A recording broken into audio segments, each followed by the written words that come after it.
وہ ساری رات آرام کرتا ہے اور اس نیت سے کرتا ہے کہ صبح، آپ میری بات غور سے سن رہے ہیں نا، کہ آپ کو سمجھ میں بھی آئے، تاکہ میں صبح صحیح فیصلہ کروں، غریب کے حق میں جو فیصلہ ہے وہ صحیح کروں۔ اور ساتھ ہی پڑوس میں اللہ والا ساری رات جاگتا ہے، ساری رات عبادت کرتا ہے۔ انکار نہیں کیا اسلام نے، جو عبادت کرتا ہے، جو نوافل ادا کرتا ہے، یہ نہیں کہا کہ یہ نہ کرو، بلکہ اسلام نے کہا ہے کہ جو قاضی، جو مولوی صاحب اس نیت سے سوتا ہے، وہ اس عبادت گزار سے 1000 درجہ افضل ہے۔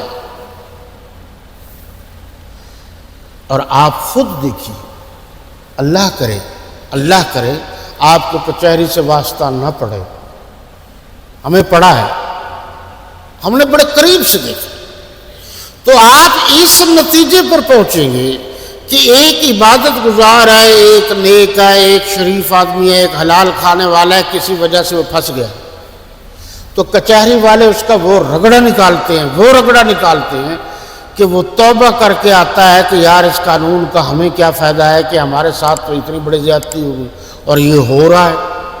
اور یہ میں نے تو کئی دفعہ دیکھا ہے کہ آپ کے علم میں ہے یا نہیں ہے، آپ کے اس علاقے میں ایسے ایجنٹ موجود ہیں جنہوں نے عورتیں رکھی ہوئی ہیں کرائے پر، جس کو پھنسانا ہو وہ کپڑے پھاڑے اور پیش کر کے جناب پرچہ کروا دیا۔ ایسے گندے ترین انسان بھی ہیں، اور اسی طریقے سے مختلف ہیل و بہانوں سے وہ زمینوں پر قبضہ کر لیتے ہیں، مکان پر قبضہ کر لیتے ہیں، جو شریف آدمی ہو اس کو پریشان کرتے ہیں، زیادتی کرتے ہیں۔ یہ آپ غور کریں، جب انصاف نہیں ملے گا تو وہ روئے گا، جب ضرورت مند کو انصاف ملے گا تو پھر وہ پریشان نہیں ہوگا۔ انصاف نہیں ملے گا، اب یہ زمینوں کے کیس نسل در نسل چلتے ہیں، سال بسال نہیں کہہ رہے، نسل در نسل چلتے، نسلیں بدل جاتی ہیں اور فیصلے نہیں ہوتے۔ اور کبھی آپ نے اس بات پر بھی غور کیا ہوگا کہ مجھے جب ضمانت کی ضرورت پڑتی تھی، مثال کے طور پر 5 لاکھ کی ضمانت ہے، تو ایک آدمی نے کہا جی ٹھیک ہے جی میں 5 لاکھ روپے میرے پاس دکان ہے، یہ ہے وہ ہے، میں دیتا ہوں۔ اس نے کہا نہیں جی نہیں، ہمیں ضرورت ہی نہیں۔ انہوں نے کہا جی کیا ہو؟ انہوں نے کہا جی جائیداد کے کاغذات لے آؤ زمین کے۔ آپ کو پتہ ہے کہ جو بینک میں پیسے جمع ہیں ان کی ضمانت نہیں ہوتی قانون کے لحاظ سے، جو ہمارا اس وقت ہے۔ تو یہ جو قانون زمین کا آ رہا ہے، یہ وہ آ رہا ہے انگریز کے دور سے، اور اس پر بھی اب تو انتقال ہے، رجسٹری اب تو خیر انہوں نے آن لائن بھی کر دیا ہے، اور بھی تو دیکھیں ان کا چکر، دیکھیں کہ پیسے والا بھاگ سکتا ہے، پیسے والا ان کی سمجھ کے مطابق اکاؤنٹ چینج کر سکتا ہے، اپنا اکاؤنٹ مستقبل بند کرا سکتا ہے، زمین والا نہیں جا سکتا۔ اور اس کی ایک وجہ یہ ہے کہ انگریز نے اپنے دور میں ان سجادہ نشینوں کو، جنہوں نے ان کو تعویذ لکھ کر دیے تھے اور کہا تھا کہ آپ اپنے بازو میں باندھ لیں، انشاءاللہ آپ انگریز کے خلاف لڑیں گے نہیں، جو آپ کے مقابلے میں آئے گا وہ نل ہو جائے گا۔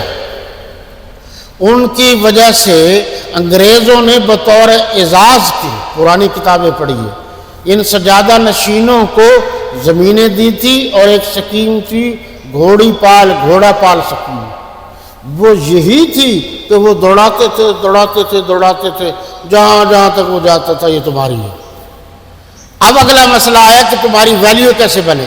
ایک انہوں نے ویلیو بنانے کے لیے کہا کہ جہاں بھی عدالت کو، آخر اہم چیز ہے ملک کی، آپ کو زمین دینی پڑے گی، ویلیو بڑھ گئی۔ نمبر 2 جو ہے، آپ سجادہ نشین ہوں گے جب تک بڑے بڑے سرمایہ دار، جاگیردار، تمندار، سیاستدان تمہارے گھٹنوں کو نہیں چھوئیں گے، اور ان کو لوگ ووٹ بھی نہیں دیں گے۔ تو آپ یہ چکر دیکھیں، آپ اس طرف کبھی توجہ کریں تو آپ کو ساری کی ساری باتیں سمجھ میں آئیں۔ اور ایک نظام ہے جس کو ہم نظام معیشت کہتے ہیں، سورہ الماعون کبھی غور سے پڑھیے۔ ارائیت الذی یکذب بالدین والی صورت، اس کو کبھی غور سے پڑھیں، آپ کبھی غور کریں تو معیشت کیا ہے۔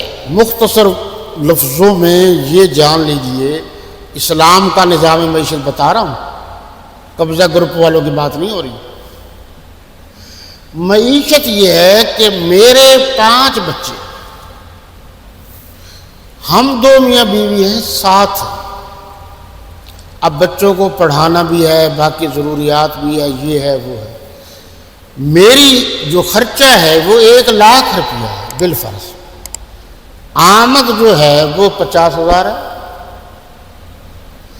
شرعی قانون کے مطابق جو باقی 50,000 ہے وہ حکومت وقت اس ضرورت مند کو دینے کی پابند ہے، جس کا خرچہ 1 لاکھ ہے، آمد 50,000 ہے۔ حکومتیں لوٹ کسوٹ کے لیے نہیں بنائی جاتی، حکومتیں بنائی جاتی ہیں عوام الناس کی خدمت کے لیے، اور خدمت کرتا کوئی نہیں۔ تو جب اس فارمولے کے میں ہوں، میری طاقت اتنی ہے، میرے پاس ہنر اتنا ہے کہ مجھے 50,000 سے زیادہ نہیں مل سکتی نوکری، تو باقی کہاں جائیں گے؟ تو حکومت کس لیے؟ وہ ضرورت پوری کرے گی نا۔ آپ یہی تو میں کہتا ہوں کہ حضرت فاروق اعظم رضی اللہ تعالیٰ عنہ کے دور میں ایک بچہ بوڑھا جوان دکھاؤ جو بھوک سے مر گیا، ذمہ داری ہے۔ نوکری نہیں ہے تو نوکری دینا حکومت کی ذمہ داری ہے، اسلامی حکومت۔ بچوں کی تعلیم حکومت، اسلامی حکومت کی ذمہ داری ہے کہ انتظام کرے۔ غریب آدمی کے پاس ذرائع نہیں ہے بچوں کو پڑھانے کے لیے، تو پھر پی ایچ ڈی نہیں کرا سکتا۔ یہی تو چکر ہے کہ بڑے لوگوں کی اولاد تو پی ایچ ڈی کر جائے، غریب کلرک سے آگے نہیں بڑھتا، میٹرک سے آگے، بلکہ جانے ہی نہیں دیتے، کبھی فیسیں زیادہ، کبھی کوئی چکر، کبھی کوئی چکر۔ تو یہ حکومت کی ذمہ داری ہے۔ اور یاد رکھنا، آمد کم ہوگی، خرچہ زیادہ ہوگا، حکومت تعاون نہیں کرے گی تو پھر چوریاں ہوں گی، چکاریاں ہوں گی، ڈکیتیاں ہوں گی۔ جب پیٹ میں کچھ نہیں ہوگا تو تنور پر پڑی ہوئی روٹیاں ایک بچے کے لیے وہ سب سے بڑی نعمت عظمیٰ ہے، وہ کوشش کرے گا کہ ان روٹیوں کو اٹھا لے، وہ کوشش کرے گا کہ کسی کو دھکا دے کر اس کی جیب خالی کر دے۔ اسلامی نظام یہ کہتا ہے کہ جس نے چوری کی ہے پہلے اس کو قاضی کے سامنے پیش کرو، پھر چیک کرو کہ چوری کی کیوں ہے۔ اب یہ جزیات کی بات ہے، اگر اس نے کہا میرے گھر میں تھا ہی کچھ نہیں، 2-4 دن سے ہم بالکل چھٹی ہو گئے، بھوکے پیاسے ہیں، تو پھر پہلے عدلیہ حکومت سے پوچھے گی کہ ان کے گھر میں آپ نے راشن کیوں نہیں پہنچایا۔ راشن کے لیے اسلامی حکومت میں لائنیں نہیں لگتی، اسلامی حکومت میں صوفے نہیں بچھائے جاتے کہ بیٹھو۔ اسلامی حکومت میں ذمہ داری ہے کہ گھر گھر پتہ بھی کرو، چیک بھی کرو، اور گھر گھر پہنچاؤ تاکہ کسی کی عزت نفس مجروح نہ ہو۔ یہ ہے اسلامی نظام معیشت۔ آپ اس طرف بھی توجہ دیجیے۔ ہوا یہ کہ حضرت موسیٰ علیہ السلام نے جب اللہ سے ہم کلام ہونے کے بعد واپس تشریف لے آئے تو کتاب دی، تو انہوں نے کہا چھوڑو جی ہم نہیں مانتے۔